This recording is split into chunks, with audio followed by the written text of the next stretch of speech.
In general একটা rule যেটা আমরা বলছি যে যখন আমরা বিদ্যুৎ চমকানো দেখব তার 30 সেকেন্ড আমরা কাউন্ট করব। 30 সেকেন্ডের ভেতরে যদি আমি শব্দটা শুনতে পাই তাহলে বুঝবো যে সেই যেটা থেকে বজ্রপাত হতে পারে যেই মেঘ থেকে সেটা আমার দিকে আসছে, সে সময় আমাকে সতর্ক হতে হবে। আর যদি 30 সেকেন্ডের পরে আমি শব্দটা বিদ্যুৎ চমকানো দেখে যদি আমি 30 সেকেন্ড পরে শুনতে পাই তাহলে আমাকে বুঝতে হবে যে এটা আমার থেকে দূরে চলে যাচ্ছে, যে মেঘ থেকে বজ্রপাত হতে পারে। এটা হচ্ছে আমার অবজারভেশন। আর যদি সে ধরনের পরিস্থিতিতে আমি থাকি যে দেখছি যে আমি 30 সেকেন্ডের ভেতরে আমি শুনতে পেয়েছি আমার দিকে আসছে, তখন আমাকে কী সতর্কতা অবলম্বন করতে হবে? সেটা হচ্ছে যে কোনো বড় গাছের নিচে অথবা কোনো বৈদ্যুতিক খুঁটি এই সকলের নিচে থাকা যাবে না, শুধুমাত্র বৃদ্ধাঙ্গুলির উপরে ভর করে যাতে আমার ল্যান্ড সারফেস যেটা থাকে সেইটা যেন বেশ ম্যাক্সিমাম না হয়, যত মিনিমাইজ করা যায় শুধু বৃদ্ধাঙ্গুলির উপর ভর করে আমাকে বসে পড়তে হবে। যদি সারফেস এরিয়া বেশি হয় তাহলে আপনার বিদ্যুৎটা আপনি খুব সহজেই আপনার সেটাকে আর্থিং হয়ে যাবে, যার কারণে আমি ক্ষতিগ্রস্ত হবে, এটা বলেছি। ইন জেনারেলি যদি আমি দেখি যে এই ধরনের মেঘ সৃষ্টি হয়েছে, তারপরে আমি যে নিয়মটার কথা বললাম সেগুলো দেখে আমি যথাসম্ভব আমাকে ঘরের ভেতরে বা নিরাপদ কোনো আশ্রয়, গাড়িতে থাকলে গাড়ির ভেতরে, সেভাবে সে সকল জায়গায় আমাকে থাকতে হবে।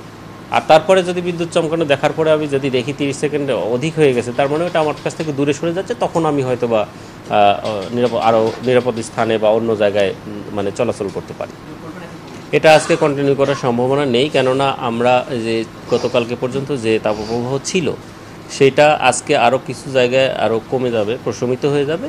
তারপরে আগামীকালকে আমরা আশা করছি যে তাপপ্রবাহ হয়তো বা পুরোপুরি প্রশমিত হয়ে যেতে পারে, তবে খুলনা এবং রাজশাহী বিভাগের 2-1 জায়গা হয়তো মৃদু থাকতে পারে। আসলে বজ্রপাতের ফ্রিকোয়েন্সি এখানে কয়েকটা ফ্যাক্টরস রয়েছে। একটা হচ্ছে যে আগে আপনারা দেখেন যে এখন যেভাবে মাল্টিমিডিয়া বা ইলেকট্রনিক মিডিয়া রয়েছে বা সোশ্যাল মিডিয়া রয়েছে, সেই সময় আগে যখন হতো তখন কিন্তু এত পাবলিশড হতো না, এটা 1 নম্বর ফ্যাক্টর। এখন পাবলিশড হচ্ছে, আমরা খুব দ্রুতই জেনে যাচ্ছি। তারপরে হচ্ছে যে বিভিন্নভাবে আমরা পরিবেশের উপরে নানাবিধ ক্ষয়ক্ষতি করেছি, যেমন পাহাড় কেটেছি, গাছপালা নিধন করা হয়েছে, এই কারণেও কিন্তু বজ্রপাত অনেকটা বেড়ে গেছে। তাছাড়াও ক্লাইমেট চেঞ্জের কারণে আপনার যে আমাদের যে ওজোন লেয়ারটা ক্ষতিগ্রস্ত হয়েছে, এই সকল বিষয়ে অনেকগুলো বিষয় রয়েছে যে কারণে বজ্রপাতে এখন বেশি প্রাণহানি ঘটছে। এবং এখন বেশি প্রাণহানি বা ক্যাজুয়ালিটিস ঘটছে শুধু মানুষই নয়, কৃষকরা ছাড়াও কিন্তু অন্যান্য পশু যেমন গবাদি পশুগুলোও কিন্তু ক্ষয়ক্ষতি হচ্ছে। সে কারণে আমাদের সরকার কিন্তু এটাকে জাতীয় একটা দুর্যোগ হিসেবে ডিক্লেয়ার দিয়েছে। আমার ফর্মুলা না, এটা ডব্লিউএমও কর্তৃক এটা ওয়ার্ল্ড ওয়াইডই এটা করা হয় বা এটা মানা হচ্ছে। হ্যাঁ, তো বজ্রপাতের ক্ষেত্রে আমাদের দেশে এখন কিন্তু অনেক প্রাণহানি ঘটছে, শুধু মানুষ নয়, গবাদি পশু অন্যান্য।